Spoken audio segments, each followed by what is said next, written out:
Alrighty, let's get into it. Another episode of the Battlefields and Bourbon podcast, where we sit and sip and talk battlefields and drink bourbon. We are excited for this episode 3, with our first guest as well as our first Virginia bourbon. So it's super exciting, and we're keeping the theme of the Gettysburg Campaign topics for episode 3. So if you haven't listened to episode 1 or 2, go ahead and listen to those and come back and join us here. But if you're tuned in now, sit down and grab yourself a glass and pour some bourbon and let's talk history. Let me introduce our first guest. He is a good friend of mine. I think I did the math. We've been friends for about 6 or 7 years, I think. Something like that. We were joined by the great Aaron Siever. Like I said, very good friend of mine. He is a coworker, but more importantly, a friend. And it's great to have him as our first guest. He is a historian in my eyes and in the eyes of many.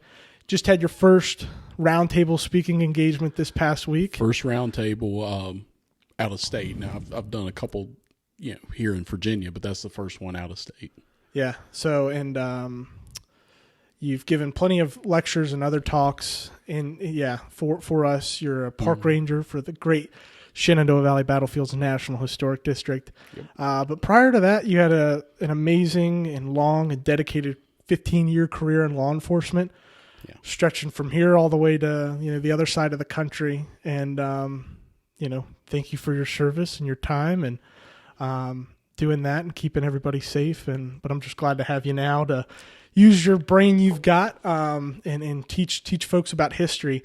Aaron, besides the other things I mentioned, has operated a Facebook page and a YouTube channel called Aaron's Civil War Travels. We'll talk about this, probably a little later too, but Aaron's been doing this since what, 20? Probably officially since 2016. There were a few videos before that, like 2015, 2014, but really the first video on YouTube, I think, was 2016. Yeah. So Aaron does a great job of bringing Civil War sites to life through posts and through these videos, traveling to places. I mean, the furthest west is probably Vicksburg now, right?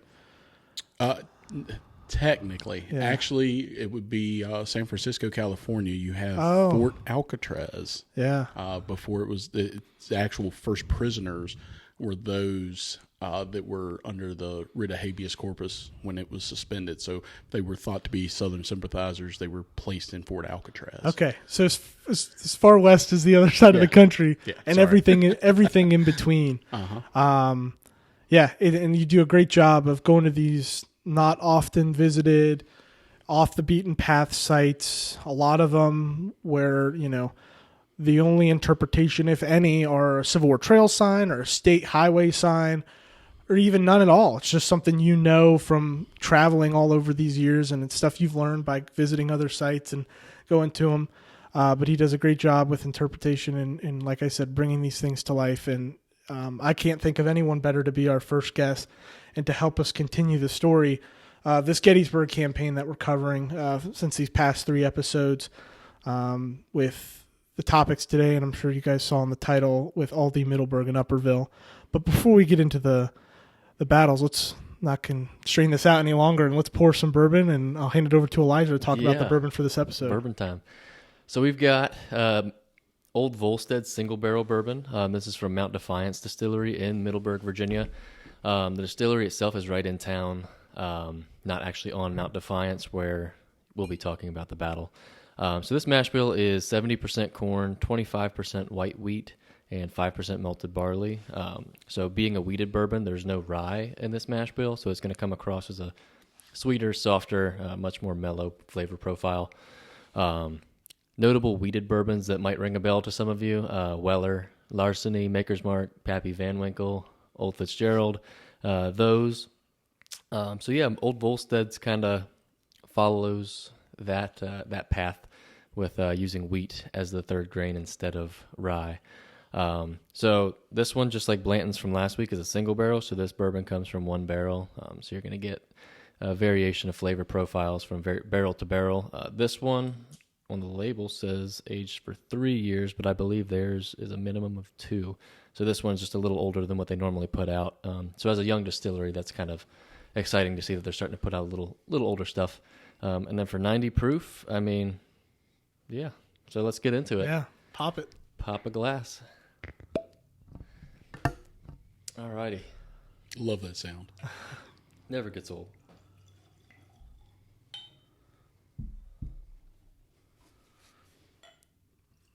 So I will say Mount Defiance is the distilleries there in Middleburg, and then they have a pretty large barn, I think, east of Middleburg, where they do ciders and some other beverages. And I will say, when I was out there a couple weekends ago, they were having a sangria cider, and that was pretty banging. Yeah, So they do a lot of great stuff. They do for great sure. stuff. Let's Sure. get some smell. Yeah, give a little nosing on it.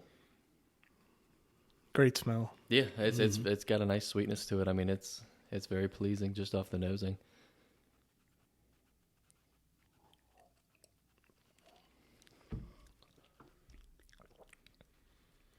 Yeah. I'm a fan. Honestly, I am a fan. I like it. Yeah, that's good. And I think for something that you can find here in Virginia, it's a great pour. And if it's something that you're looking for that's new to try, I mean, what better one to try than a local business? Yeah, One, Yeah, especially like you said, that they haven't been around for, they're not like one of these older groups, so that's pretty good for a. Yeah, they've been out maybe, I'd say probably 5 years or so. I can't say exactly. I'm sure they will probably clarify that, but I know just from my travels to Middleburg and stuff, they popped up just in recent years. So for them to be able to produce something like that in that short amount of time is honestly impressive, because most of these smaller up-and-coming distilleries, either they'll source their bourbons from, like MGP or another distillery or something. But, I mean, for them to make their own stuff and do it like that that's promising of what's to come for them. I mean, I would love to see something older from them, but what they've got right now is still pretty good for really a young good. one. Yeah. So, I mean, with that said, and as Jack mentioned, Aldie, Middleburg, Upperville, we're going to start it off with Aldie, and I'll pass it over to Aaron, and we'll get into it with the Battle of Aldie. Yeah, so we'll set the scene a little bit. Your second episode was on the Battle of Brandy Station, and that's really where the Union cavalry really starts to combat the Confederates in a way. The Confederates start to realize, hey, these guys are the real deal. So fast forward, we're now at June 17th, just days past the Battle of Brandy Station. Lee is still moving his army toward the north, toward Pennsylvania. And there's some other cavalry units around. Not everything is just concentrated down in Aldie. You're going to have Albert Jenkins with the Confederate Army, his mounted infantry, which basically were cavalry. They are going to be in complete control at this time of Franklin County, Pennsylvania. So they're pretty far north. And then you're also going to have Brigadier General John M. Bowden, who's going to go to Cumberland, Maryland, and demand the surrender there. He's going to throw a couple shells in before Cumberland finally falls. So you've got some action happening there. But then we get to Aldie on June 17th, and that's kind of an accidental engagement. Thomas Mumford, who's in command of Fitzhugh Lee's cavalry, is on his way to Aldie under Stewart's orders. And then Judson Kilpatrick, under Pleasanton's orders, is heading to Aldie as well. And that afternoon, they're going to meet and surprise each other. And there's going to be a very sharp fight through there. Why Aldie? Do we know why? It's going toward the Ashby and Snickersville gaps. So you have Aldie, Middleburg, all that's kind of... And Aldie's east of all of these, correct? Yes, it's like Aldie, then Middleburg, then Upperville. Yeah, Middleburg and Aldie are about, I think, 4 miles away from each other. Okay. Pretty evenly spaced, yeah. But all along what we know today is Route 50. Route like 50. You said, that takes you to the Snickers Gap. Yeah, Snickersville Gap. And the Blue Ridge Mountains. And, yeah, so you've got... I think that one's Ashby Gap. Ashby Gap. Ashby yeah. Gap. My bad. Ashby Gap is... Snickers is at 7. Yeah, Route 7, Berryville. Snickers is farther up, which there's going to be a lot of action in both of those areas during this whole time. Really, I would call this one massive cavalry battle from June 17th to June 21st. It's a bold statement, Mr. Siever. It is, but if you look at it, really the only day that they don't have a lot of action is the 19th. Actually, that might be the 20th. Yeah, 19th was the day of 19th Middleburg. they Yeah, did Middleburg. So the big bang. 20th is when A lull in the battle. there's a lull. Yeah. Not much of one, but there's a lull. But yeah, June 17th, a lot going on. We know north. But Pleasanton has moved because he's under orders from Hooker. And those orders are sent to him through the chief of staff, Butterfield. And it says, the commanding general relies upon you with your cavalry force to give him information of where the enemy is, his force, and his movements. And then later it even says, it is better that we should lose men than to be without knowledge of the enemy. Now that sounds great. There's a problem with that. That's what Hooker is putting out to Pleasanton. That's what the War Department's seeing. That's what Abraham Lincoln's seeing. Hooker's also going to tell Pleasanton, don't leave me exposed. Protect the Bull Run gaps. At this point, they're still not sure Lee is going north. Even after we've had the second battle of Winchester, some of the soldiers even say it's about time for our annual whooping at Manassas. So the Bull Run That's Mountains. true. The trend has always been the trend is they're going to go get whooped at Bull Run. So Hooker is staying in place. He's moving a little bit, but he doesn't know where Lee is. So he's going to tell Pleasanton, I need you to protect me. And I think some of this has to do with he got that shock at Chancellorsville where he got flank attacked. He doesn't want that to happen again. That was a really bad thing. So I think his thought process is he's a little gun shy. So, but Pleasanton's going to go against those orders, those kind of private orders, and he's going to push on. So when Aldie starts, again, it's an accidental battle, but you're going to have Judson Kilpatrick, who's in command of the 2nd and 4th New York, 1st Massachusetts, 6th Ohio. He is going to have these guys come in, and he, in perfect fashion of Kilpatrick, he's just going to charge headlong. And I think you guys mentioned it last time. He's known as Little Kill or Kill Cavalry because of the massive amount of casualties that tend to come from his attacks. At Aldie, Thomas Mumford's got about 1,200 men, and he's got Breathart's battery with him. The collision at Aldie is actually about 2 p.m. in the afternoon. And Kilpatrick's going to call up his guns as the battle goes. I'm trying to remember the guy's name, Randall. He's going to call up those guns to kind of counter the Confederate artillery. And the 4th New York is going to make a charge, as well as the 1st Massachusetts and some of the other units. The 1st Mass will actually get kind of trapped when they make a charge, and they're going to lose 198 to 294 men. So the Federals are on the offensive. The Federals are on the offensive. They're going to, Kilpatrick's going to come in and he's going to attack. That's just what he does. The Confederates have a good defensive position. Mumford he's at a little bit of a disadvantage because he only has 3 of his cavalry regiments with him at Aldie. The others, the 2nd and 3rd Virginia, are racing down the Snickersville Turnpike because they hear the sounds of battle. So they're gonna come down and try to get into that as soon as they can. But the 4th New York, who originally, and I love this guy's name, was under a guy named, let's see how I want to make sure I say it correctly here, Luigi Palma di Cesnola. He is actually under arrest at this time. And he's under arrest because he allowed the 4th New York to travel through an infantry camp. So I don't know that that's really a good reason. Kilpatrick has him placed under arrest, but that's what happens. So he's riding at the back of his 4th New York when this battle starts. He sees his 4th New York charge, and they get repulsed.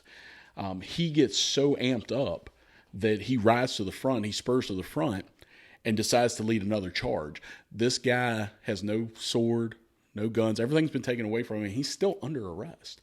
But he's going to lead a charge. Now, they will be repulsed, and Kilpatrick will release him from arrest and make sure he has a gun and saber at this point based on his bravery.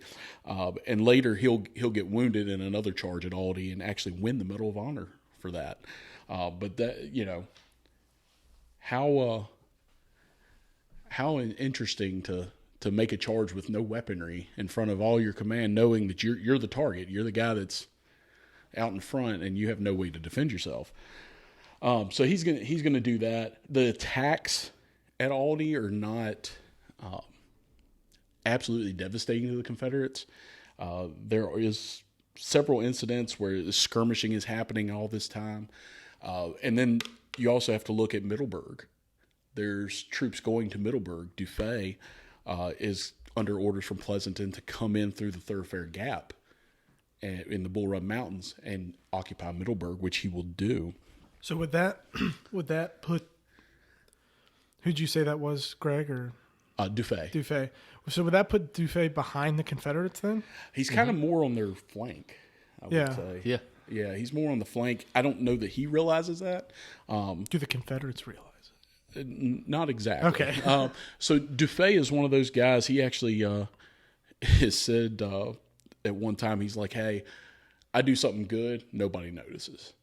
When I do bad, I get promoted. He did terrible at Brandy Station. He was horrible. He got promoted.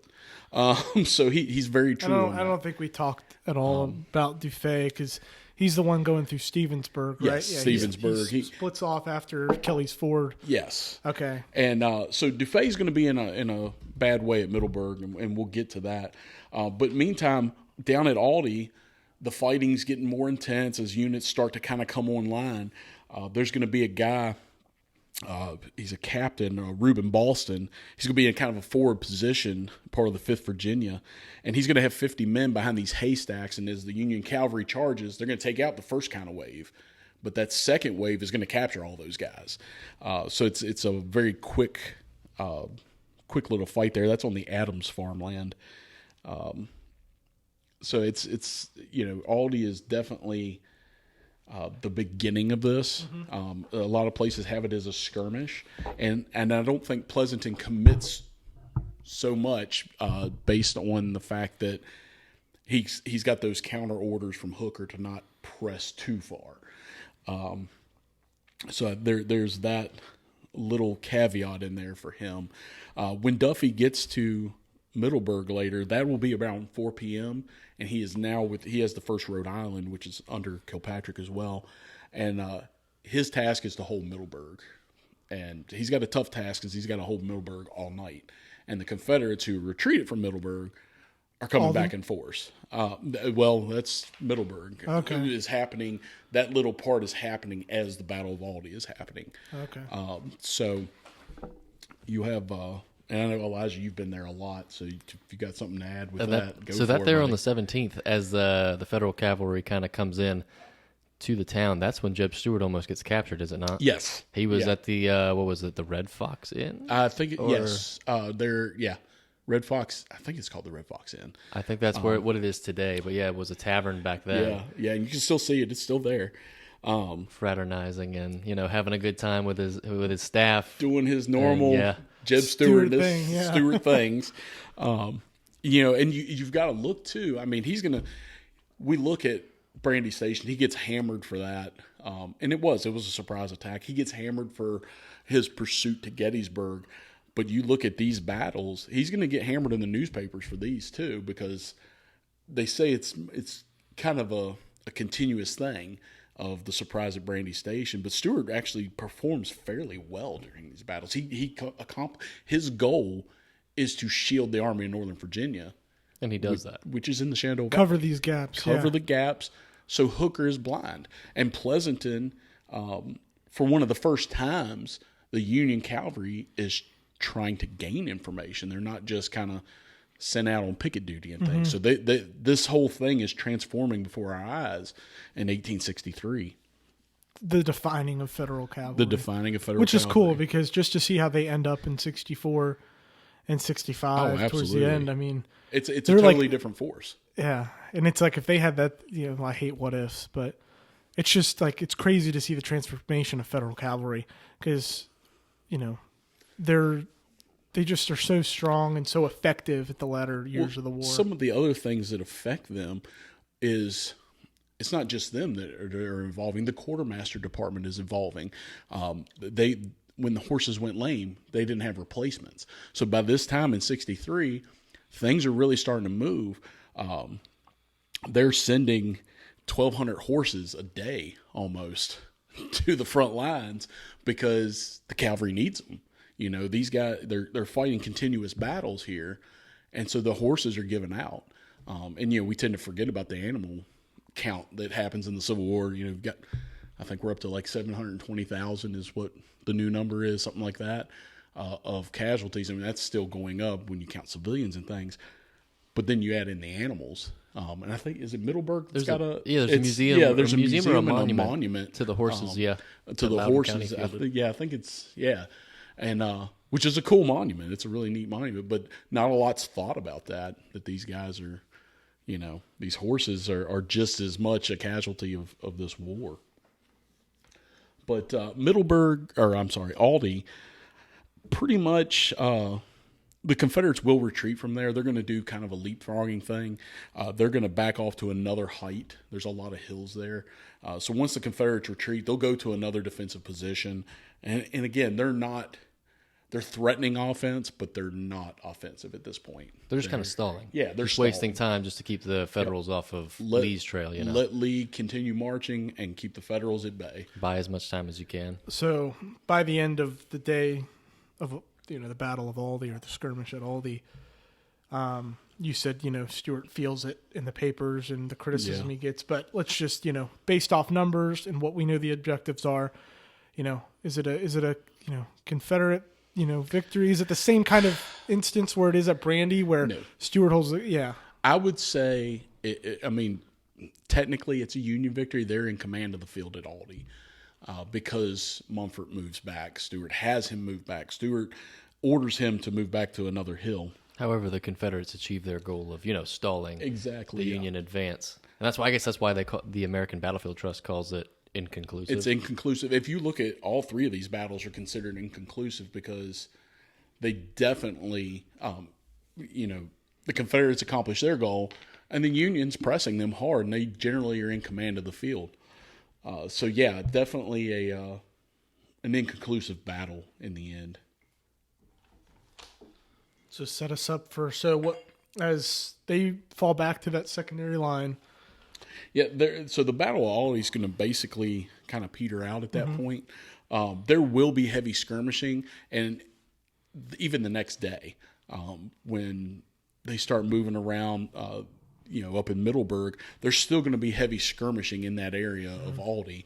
It's only 4 miles from Middleburg, so there's a lot of firing going on. The next day, the June 18th, this is when Duffy finds out that he's kind of alone in Middleburg, and he's going to have the 1st Rhode Island. And out of what he has there, he's actually, when he goes into camp, he is camping yards away from the 9th Virginia, and neither one of them know it. How that happened, I don't know. They're in the same field. And neither one of them realize that, and they're camping close to each other. So the next morning, he's basically surrounded. Now he's got to break out of Middleburg. He's got 210 men with him on the 1st Rhode Island. The 1st Rhode Island will cease pretty much to exist. As Duffy will retreat to Aldie, he's going to yell, it's every man for himself. He and 31 other men and officers are going to make it to Aldie. That's it. The 210 are going to be missing or captured. Wow. So Duffy, and he gets promoted right after that. That's when he actually becomes, when his promotion comes through. And then he's shipped out of the Army of the Potomac. It's kind of that promote you and move you somewhere else. So that's kind of his last hurrah. But the Confederates are actually going to be at Middleburg. They're going to be set up on Mount Defiance. Shout out to the bourbon. That is I know Elijah's been there. Jack, have you been there? I mean, to Middleburg? To Mount Defiance in Middleburg. Have not been to the location of Mount Defiance. I've seen the signs for it. I regret to say I haven't toured the battlefield yet. I was hoping to do it before this episode. It's a little ridge line just outside of town. It's pretty impressive. Yeah. I mean, for being in a town there, Mount Defiance definitely, it holds up to its name, I would say. Stuart's not really pushed off there. He decides to retreat. But that's where the Confederates are going to be. But that's where the Confederates are now at. And around, they've been fighting all morning at this point. Once Defay gets out of there, the fight at Middleburg really is going to amp up throughout the day. You're going to have, I think by 3 p.m., that's when David Gregg, who's now come on scene, for the most part, he came on at Aldie, but it was kind of late in the day.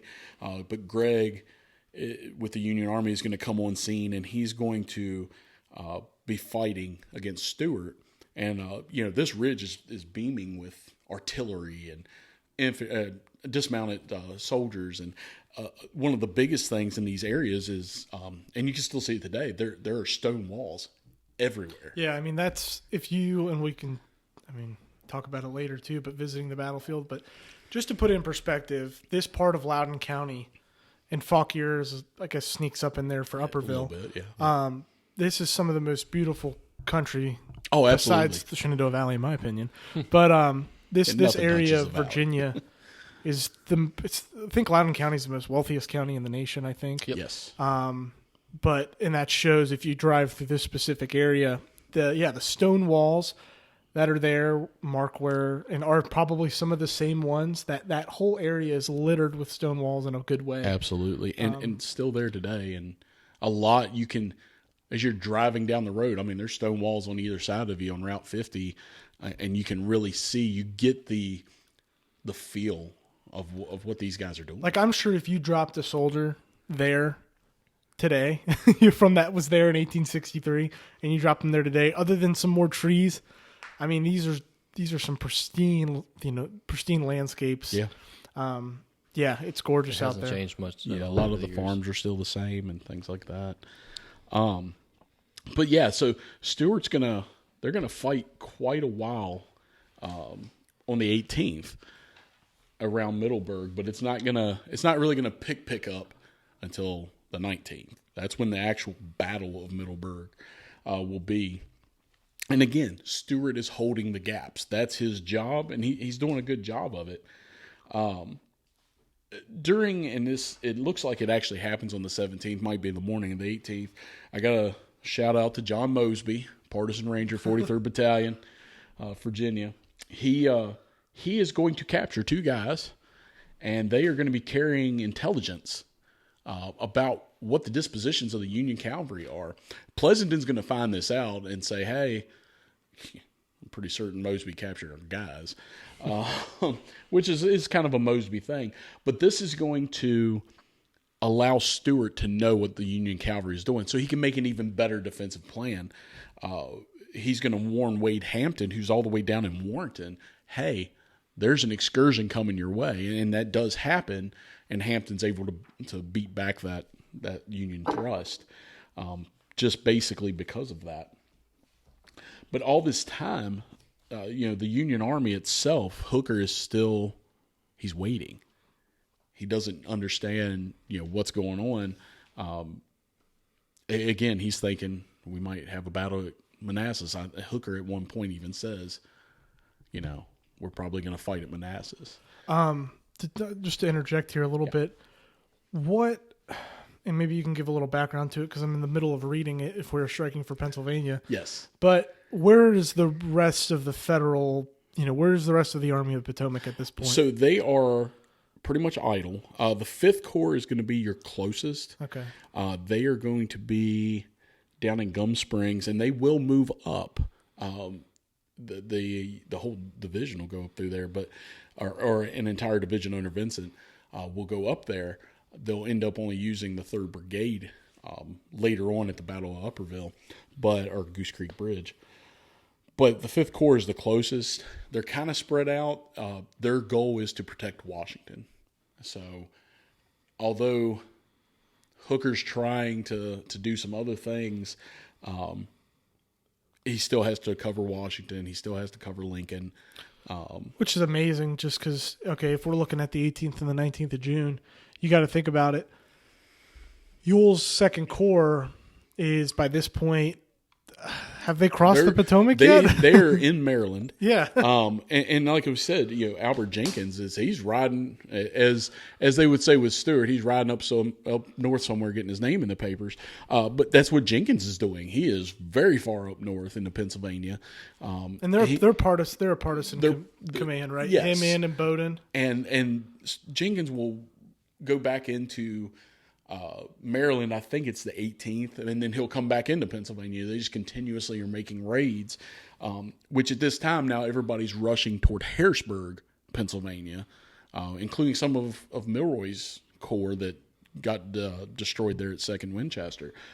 So everybody's going to Harrisburg. That's why I always like to call the Gettysburg Campaign the Harrisburg Campaign, because that's where they were going. Yeah. But and we ended up at Gettysburg. National Guard style troops are getting militia, called out in Pennsylvania. And a lot of people don't really. It's not just Pennsylvania troops. You've got troops from New York, the New York militia, New Jersey. All these places are coming to Pennsylvania. The New Yorkers will arrive in Harrisburg before the Pennsylvanians. And what's the deal? Is Hooker just not getting this information that everyone else was prepared for a Pennsylvania invasion, but not him? It's so the government doesn't quite believe it. Hooker, again, is gun shy, and he doesn't. I think he doesn't want to believe that Lee has given him the slip and is going to Pennsylvania. Now, Governor Curtin in Pennsylvania is definitely he knows it's coming.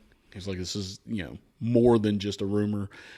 These guys, these Pennsylvanians at this point, the citizens, have had rumors like this a lot.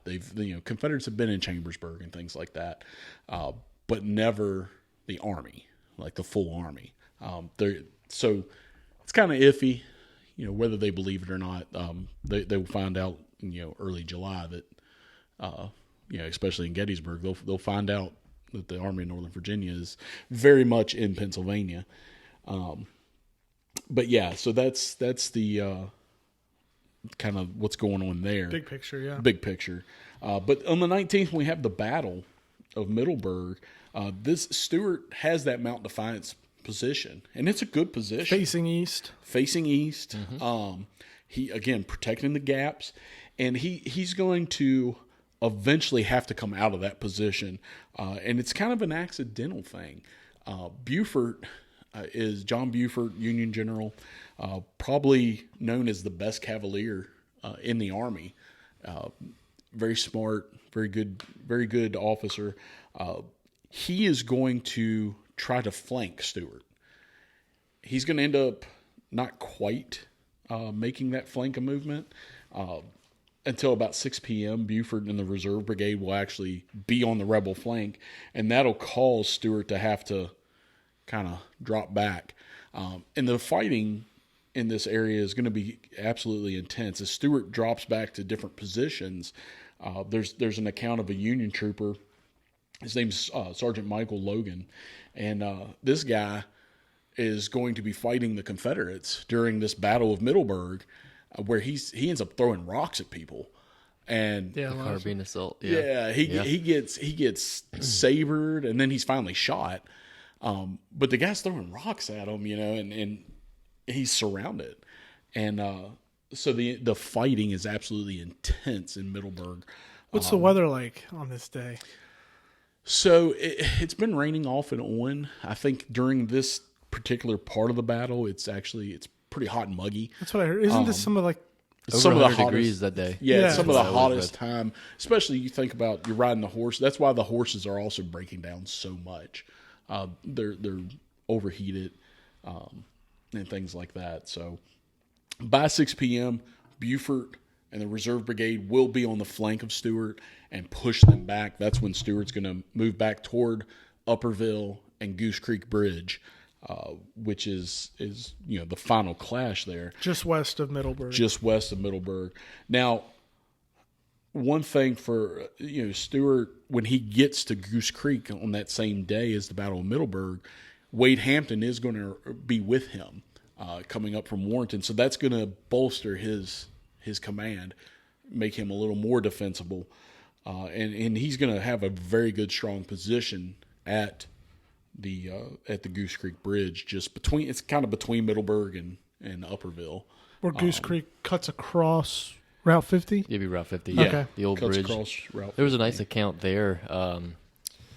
The Union cavalry had mentioned that Confederates were skipping solid shots across the cobblestones of the bridge at them. So they were kind of aiming their artillery downward at the bridge, not so much at the Union lines, and just giving them solid shot. And for those of you that don't know what that is, it's a solid iron artillery projectile rather than an explosive projectile.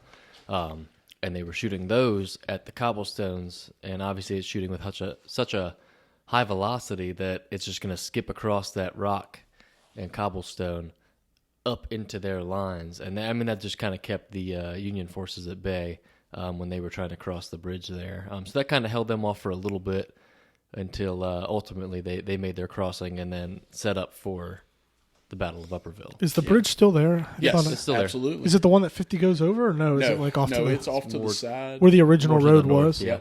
I'll have And to, there's a couple Civil War trail signs there. There's a sign that it kind of marks that area on 50. It'll say prelude to Gettysburg. It's a trail sign?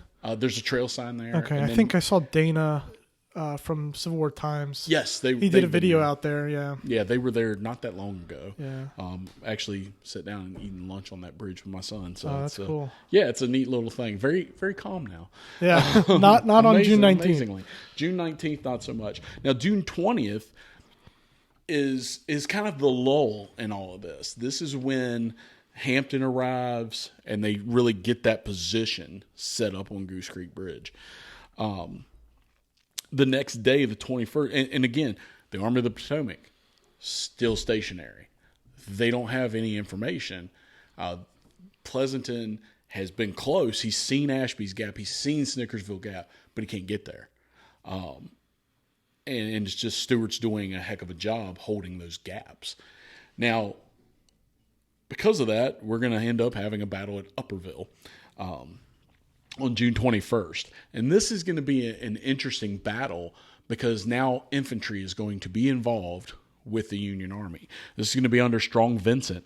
The 3rd Brigade is going to accompany David Gregg's cavalry to Goose Creek. And about 8 a.m., the Union artillery is going to start banging, and the Confederates, and they're going to have massive artillery barrages going against each other. The infantry line they're trying to cross the bridge. They're having a hard time doing it. The infantry has tried to cross the bridge. It does not work.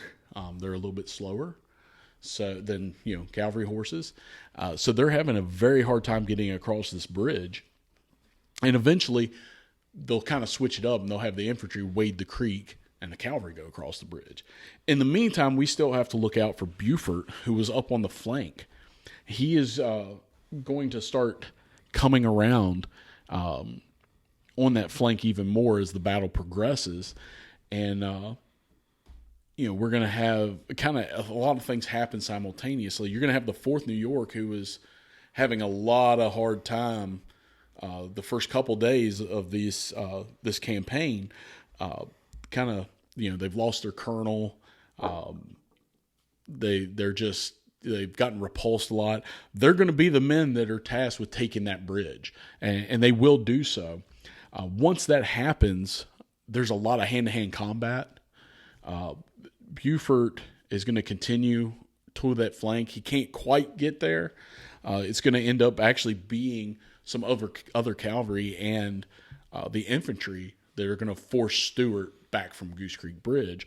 But in the meantime, Buford's going to attack a wagon train. That wagon train is under Grumble Jones, Confederate Army. And he's going to end up, there's going to be some heavy fighting there as he's trying to get to that flank area. Stewart actually gets into this. He starts fighting like a common soldier. There's accounts of Stewart he's down in the line. He's not sitting on a horse like a normal general and directing things. He's in it. And kind of what we know of Stewart, he enjoys that. But the Confederates, as they fall back, they're going to end up falling back into Upperville, and the Union troops will push them through there. in Upperville, they're actually going to set up a cannon. It's a howitzer. They're going to set it up in the middle of town, and they're going to kind of cover it. And as the Yankees come in, they're going to fire it. The problem is they fire over the Yankee, and the Yankee troops coming in, the Union cavalry. They fire over it, and the gun's captured. This is going to be one of the first pieces that Stuart loses of his horse cavalry or horse artillery, and so there's another ding on Stuart. But the Battle of Upperville isn't just going to be in Upperville. You also have a little town called Union. They're going to fight across the fields there. Again, great Civil War trail signs out there that really explain the fighting. The trail sign points right at the field, and you can almost imagine the cavalry going after each other out through there. Where's Union in relation to Upperville? It is Just north of it. Yeah, it's just north of it. Okay. So what we have to remember with all this is you have the Union cavalry is still trying to get to either one of these gaps, Ashby's Gap or Snickersville Gap. So Union's up by Snickersville Gap. Upperville's closer to Ashby's Gap or Ashby Gap. And then Gamble under Buford and Devon are moving toward that Snickersville Gap at one point. But as the fighting continues, Stuart is going to again have to fall back. He's going to fall back to a place called Vineyard Hill. Now, this is a spot where they're going to have a very good defensive line. Again, Stuart will be in there fighting as a common soldier. But our boy Kilpatrick is actually going to get captured at Vineyard Hill. And he's not going to be captured long. But there's, and we'll do the book recommendation here in a little bit, but in one of the books about this campaign, the 4th New York ends up being the ones to save Kilpatrick. Now, the problem with that is Kilpatrick had put their beloved colonel under arrest for going through an infantry camp. Now their colonel has been captured and wounded. And so they don't go right away to free Kilpatrick. Captain Nehemiah Mann will implore the 4th New York. Sorry, I had a relative in the 4th Virginia, and that's why it keeps coming out. The 4th New York to go and save their general, and it's almost as if they kind of hesitate. Like, dude, kind of mad. But they will. I mean, quickly they will recover. Now, Nehemiah Mann is kind of an oddball in the Union Army. He's a 6-foot-tall Quaker. So, generally Quakers didn't fight. Anti-war. They were not necessarily, but not necessarily anti-war exactly. Well, anti-killing, yes. Yeah. But they generally took non-combatant roles. Nehemiah Mann is not one of those that takes a non-combatant role. Actually, he charges right in, and they will get Kilpatrick back. But it's just amazing that the thought of, did the 4th New York really want to get Kilpatrick back? And again, you're going to have all these stone walls. No matter where you go in this vicinity, there's going to be dismounted troops backed up by horsemen that are firing from behind these earthworks that they didn't have to put up. And so there's just going to be a lot of absolute chaos going on over from the 17th to the 21st. So how does this wrap up then, Aaron? So basically, Stuart's going to still hold the gaps. At one point, once he finally falls back, Pleasanton will be able to get up into one of the gaps eventually. But by this point, it's getting dark. They kind of know that the Confederates are there. Longstreet is actually in Snickersville Gap with his infantry and some cannons. So when the cavalry finally falls back to that, the Union cavalry comes up and goes, "Oh, let's not go there. That's a bad, we're going to get destroyed." But they will make it up into the Blue Ridge. But by the time they get there, it's dark. They can't see. So this is on lot. the 21st? This is on the 21st. Wow. So they make it all the way to the gaps. They do make it. They can't. They just can't really see anything. They don't. Technically, you could say Pleasanton accomplishes his goal. He's able to tell Hooker, yes, there are troops in the valley, but where are they going? Mm-hmm. Are they going to Pennsylvania? Are they going to stay in Maryland? Are they going to come down and come back into Bull Run. So Hooker is still going to kind of lollygag for a couple days, and not just, as Butterfield said, go just bobbling around in the countryside trying to figure out where the heck everything is. And Lee, he's trusting Stewart implicitly to hold those gaps. And if you think about it, he just had that huge debacle at Brandy Station. Lee still got a lot of confidence in Stewart at this point. And throughout the war, he will. I think Lee says, he never bought me a bad piece of information before, after Stewart is killed at Yellow Tavern in 1864. Spoiler alert. Yeah. Stewart dies. But these battles here are extremely important to the Gettysburg Campaign, because this is the Union Army trying to fill out where the Confederates are. And it really shows Lee's dispositions are very good. He is not giving away a lot. And, shout out to Stonewall Jackson. He's dead by this time, but that flank attack that he does at Chancellorsville really made Hooker gun shy. Traumatizing. It's a traumatizing thing. His army's almost destroyed based on that. And so he doesn't want that to happen again. So he's being extremely cautious, yet at the same time, to please the War Department and President Lincoln, he's saying, yeah, go do this. But then he's telling Pleasanton, hey, not so fast. Yeah. Alfred Pleasanton, unfortunately for him, gets kind of a bad rap for that, because he doesn't press as hard as he possibly could. But that's not necessarily his fault. So anything else you want to add, Elijah? Like, kind of, when you study this, what are some big takeaways you've noticed from these battles? So the battles themselves, you find, in terms of an archaeological standpoint, things that I've found interesting. And one that we didn't mention in the episode so far is that the Union cavalry, with their artillery, they've got 20-pounder Parrott rifles with them. And that's something that I find very interesting, because usually with cavalry, you're moving fast and you're getting from point A to point B quickly. Now, a 20-pounder Parrott rifle, that is a very, very heavy piece of equipment, and something that you wouldn't normally expect solely a cavalry body to be bringing along with them for the battle. That's something that you would think that would be in a fortification, along with infantry, something like that. Now, I have personally found pieces of 20-pounder Parrott shells throughout the Battle of Middleburg and stuff, like sabots off of 20-pound Parrott shells. Big shell, too.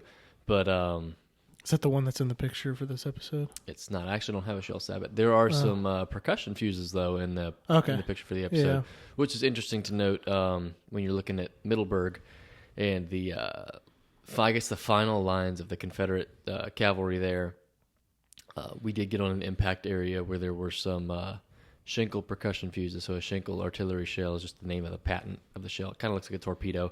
It's got a paper mache. They have a paper mache sabot on them rather than a lead or a brass sabot, which is kind of interesting. Not sure how well that worked. Well, yeah, there's a dilemma with it in 62 that we'll talk about in another episode. Yeah, but yeah. Yeah, but we got an impact area where we found some percussion fuses where they were just kind of short shot rather than hitting on target, and they were just kind of blown right there in the ground. Got on a few percussion fuses there, and that's what's in the picture there. Lots of great stuff in terms of like archaeological evidence, in terms of like what's come there. I mean, there's been different instances where like I found like a spilled cartridge box in one little area. You can actually trace the lines of the Confederate cavalry in one spot where I was digging Confederate cavalrymen's bullets in a straight line backwards from their initial line back. I mean, it's really cool to be able to map that out on the battlefield, so that way you're there, you're in it, and you can find the physical evidence of the struggle that they were in. I mean, it's just something that's really, really cool to me. Yeah, I think specifically in this area, what's fascinating, and I kind of didn't realize it until Aaron was like talking about the battle and all the cavalry and stuff. I was like, this is horse country now. Like, and I'm sure it was then. But this is, you go there today and there's horse racetracks. There's, breeding centers and all these things out there. It is Virginia's horse country. Not much has changed. Yeah, famous actor and man that plays Robert E. Lee in Gods and Generals, old Bobby Robert Duvall lives out there. This is his country. Yeah. Now, can you name the only movie where Robert E. Lee is played twice in the same movie? No.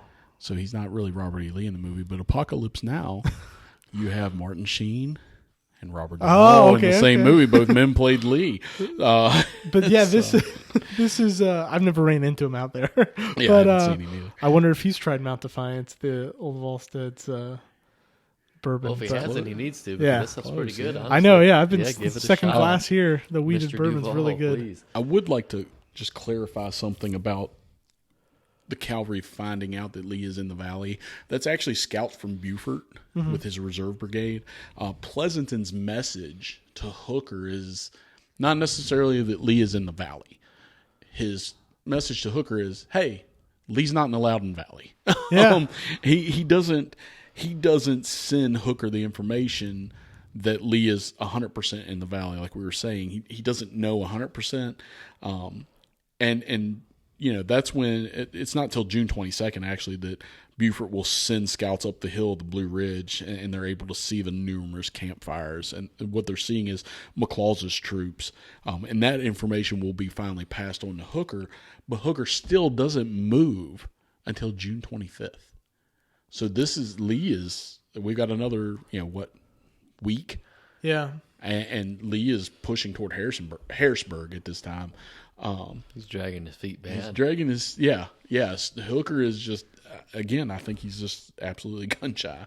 Yeah. But the casualties here, this is going to be about 600 cavalrymen for the Confederates that Stuart's going to lose between the three battles. Pleasanton's going to lose 900, which makes sense. He's attacking.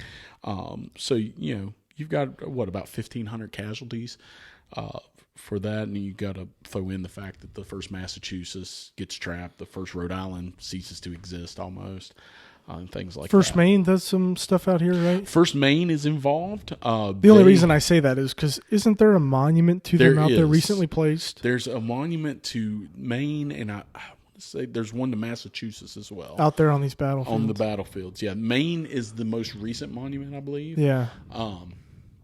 And that was I believe is that one on Mount Defiance? There's a new monument on Mount Defiance. I think that's the main one. I think it might be it. And then the Massachusetts is over Snickersville Turnpike at Aldie. Yeah. Which, if you go there to find that monument, it's a great, cool looking monument. Just be careful; it's kind of on a turn, so that'll get you. Which is actually why.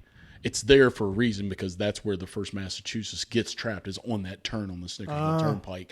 So they put that there to honor that. But that's and it's definitely a sharp turn, so you can see why they would get trapped there. I guess that ties us right into visiting the battlefield today. We talked a little bit about it throughout the episode. Civil War trail signs there, but definitely. I know, Elijah, you've been out there. Aaron, have you done videos on these battles? I have not done videos on these particular battles. I do have a bunch of pictures from out there. I've been out there several times. Love the area. So let's talk about it. Let's talk about it a little bit. Aldie, what's there to see there? What can you do there? Oh, goodness. There's the Aldie Mill. Okay. So that's everybody loves mills. Hiding in the haystacks. Yeah, there. everybody loves hiding mills. In the haystacks. Everybody loves mills. There's Civil War trail signs all over the place. Out through there along the road. The best thing to do is actually Civil War Trails just did an interactive map not that long ago, and you can actually just click on each side. When in doubt, and I guess this will be the same for Middleburg and Upperville, correct? Yes. There's I don't think there's any, is there museums within these towns? Not. There's a couple monuments though. There's a lot of monuments. Now Middleburg is very laid out. There's monuments. There's a lot of signage in Middleburg. Aldie's got signage. Upperville's got signage.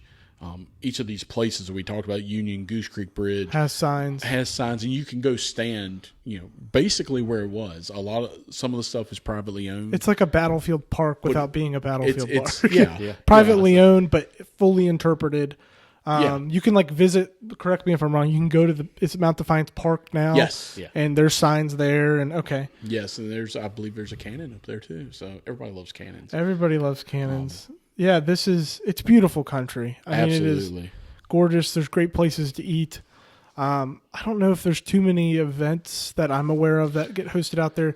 The old Mosby Heritage Area, the name's drawing a blank on me now. Is it the Virginia Piedmont Heritage? I think it's Piedmont Heritage Area. Yeah, now I think they do a lot of work out there, but I don't know if they host a conference every year. And in this area too, I mean, going back to Mosby, you have all this going on, but then this is what was called Mosby's Confederacy as well, the Loudoun Valley. So Mosby's moving around constantly. So there's a lot of other things. Yeah, it's not just these three battles. It's not just June 17th through June 21st.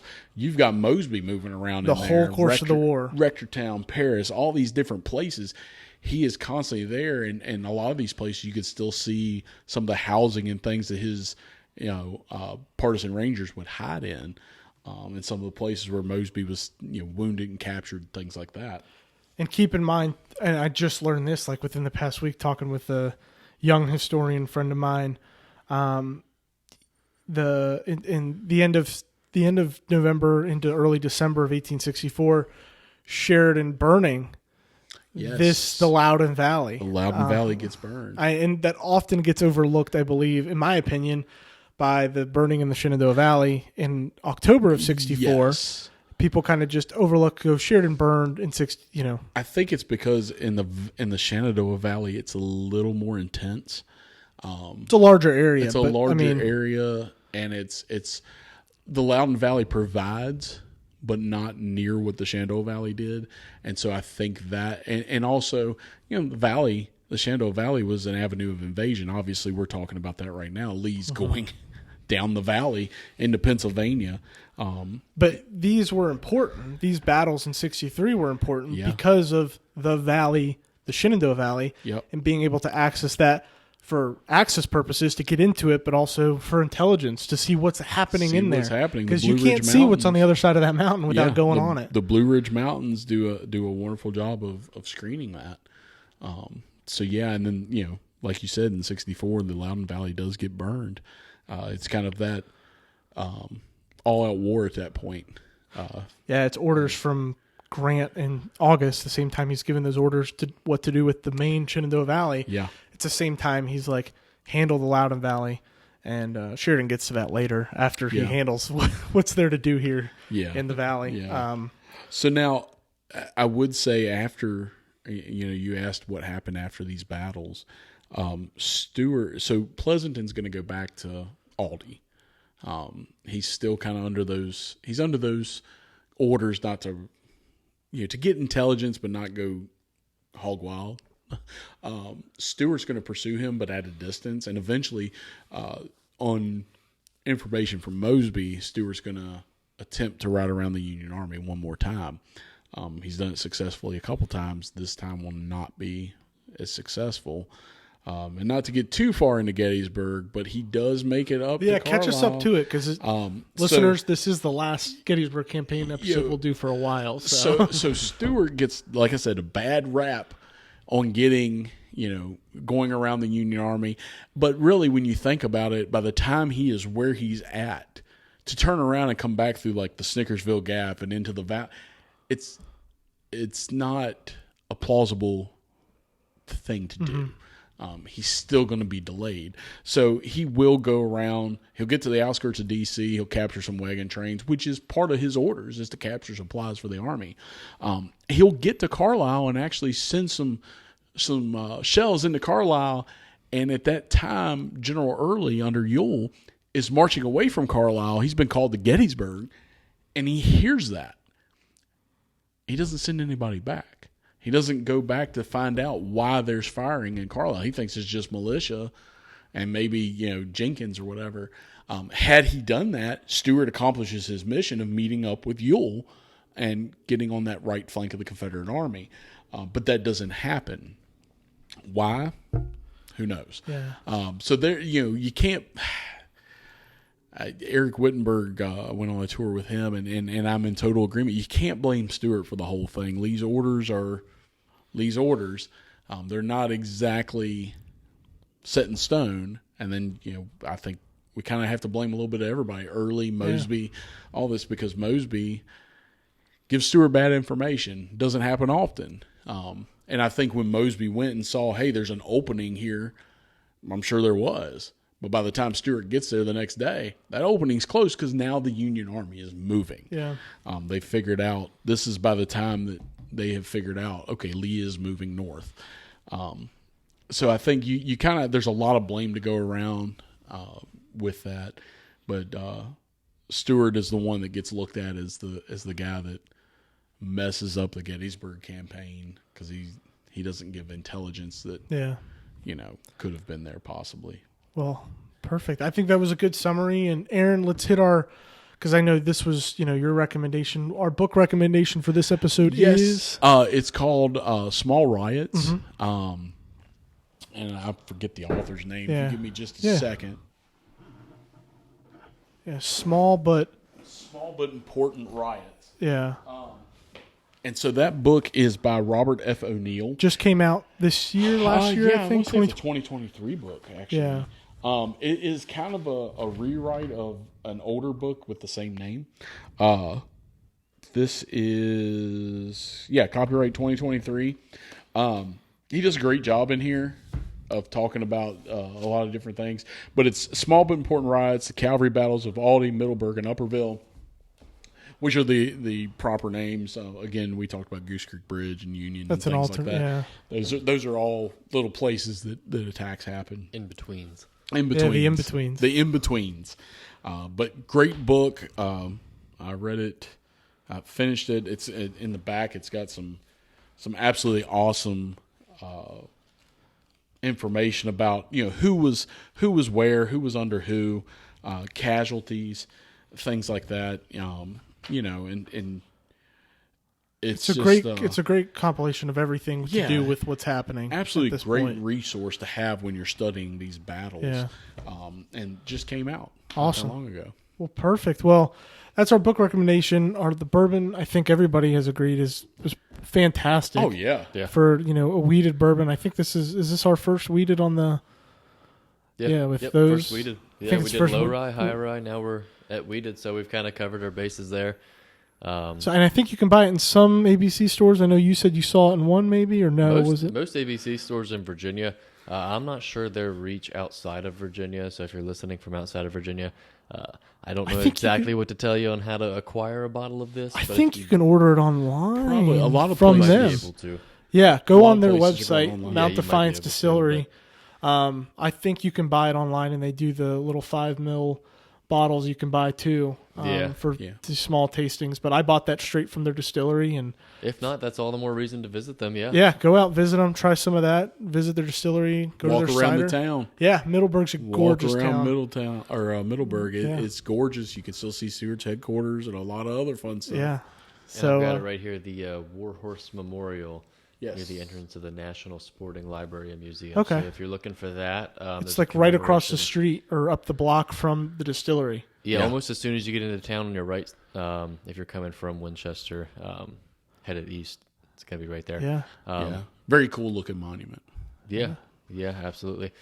But thanks everyone for tuning in, and we look forward to next episode where we have another guest. And a topic going to, the hint for that one is 1862, and we're jumping back into the Shenandoah Valley. So if that gives you a hint, but stay tuned. Thank you so much for listening. Don't forget to share this to your friends and other folks that are interested in listening. And if you have any comments or suggestions or feedback, please let us know. And we look forward to talking to you all soon. We'll see you on the next one.